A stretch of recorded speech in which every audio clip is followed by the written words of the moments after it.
ایک اثر ہے عبداللہ بن بریدہ سے، کہتے ہیں کہ ایک آدمی نے حضرت ابن عباس کو گالی دی، یہ برا بلا کہا، تو انہوں نے کہا کہ تم نے مجھے برا بلا کہا، حالانکہ میرے اندر 3 خصلتیں ہیں، اور فرمایا کہ انی لا اسمع بالحکم من حکام المسلمین یعدل فافرح۔ پہلی خوبی تو یہ ہے کہ کوئی عادل حکمران، مجھے کسی حاکم کے بارے میں پتہ چلتا ہے کہ وہ عادل ہے، مجھے بہت تو یہ خوشی سن کر مجھے خوشی ہوتی ہے، وہ حالانکہ علیہ کہ اللہ اقاضی الیہ ابدا، حالانکہ مجھے کوئی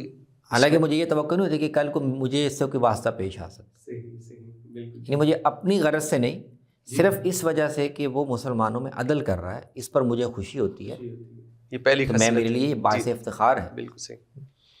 وَإِنِّي لَأَسْمَعُ بِالْغَيْثِ يُصِيبُ مِن بُلْدَانِ الْمُسْلِمِينَ فَأَفْرَحَ بِهِ وَمَا لِي بِهِ مِن سَائِمَةٍ۔ اس طرح مسلمانوں کی ہمدردی اور خیر خواہی کا یہ دوسرا میں پیمانہ بھی میں اپنے اندر پاتا ہوں کہ دنیا کے کسی علاقے میں مسلمانوں کے کسی خطے پر بارش ہوئی اور اس سے ان کو فائدہ ہوا، مجھے اس پر بھی خوشی محسوس ہوتی ہے، حالانکہ مجھے اس علاقے میں کبھی زندگی میں کوئی نہ جانا ہوگا، نہ کوئی مجھے کام کوئی پڑے ایسی گا، ضرورت ہے۔ وَمَا لِي بِهِ مِن سَائِمَةٍ، کوئی میری ایسا وہاں پہ کوئی جانور نہیں ہے، کوئی جانور نہیں ہے ریوڑ چرنے نہیں ہے والا۔ جو وہاں چر رہے ہوں۔ اور جو تیسرا اہم نقطہ ہے وہ یہ ہے کہ وَإِنِّي لَآتِي عَلَى الْآيَةِ مِن كِتَابِ اللَّهِ فَأَوَدَّ أَنَّ النَّاسَ كُلَّهُمْ يَعْلَمُونَ مِنْهَا مَا أَعْلَمُ، اور تیسرا کہ قرآن سے پیمانہ، متعلق ٹھیک ہے، لوگوں میں عدل اور انصاف مسلمانوں میں ہو رہا ہو،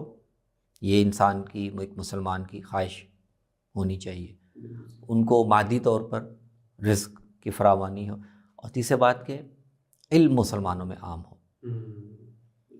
تو میں اللہ کی کسی کتاب سے کوئی بات علم کی سمجھتا ہوں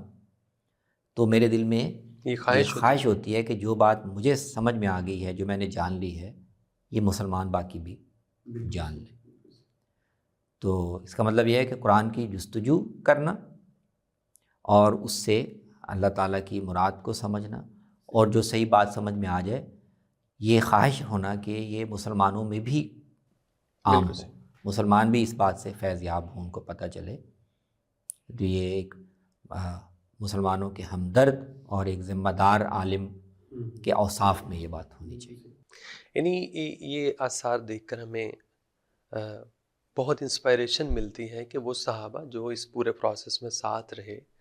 انہوں نے نبی صلی اللہ علیہ وسلم کے ساتھ وقت گزارا، وہ ایک جستجو اور تمنا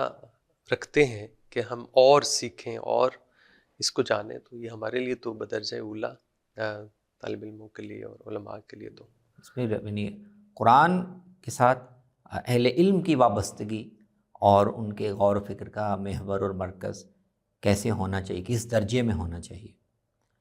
کن کن پہلوؤں سے ہونا چاہیے۔ تو صحابہ تو ظاہر ہے سب سے اولین اور سب سے بڑے علماء ہیں رسول اللہ صلی اللہ علیہ وسلم کے بعد، کتاب اللہ کے،